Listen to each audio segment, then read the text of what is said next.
بسم الله الرحمن الرحيم. آية الكرسي.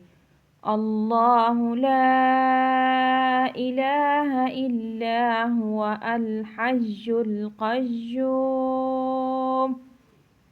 لا تأخذه سنة ولا نوم له ما في السماوات وما في الأرض من ذا الذي يشفع عنده إلا بإذنه يعلم ما بين أيديهم وما خلفهم ولا يحيطون بشيء من علمه إلا بما شاء وسع كرسيه السماوات والأرض ولا يئوده حفظهما وهو العلي العظيم.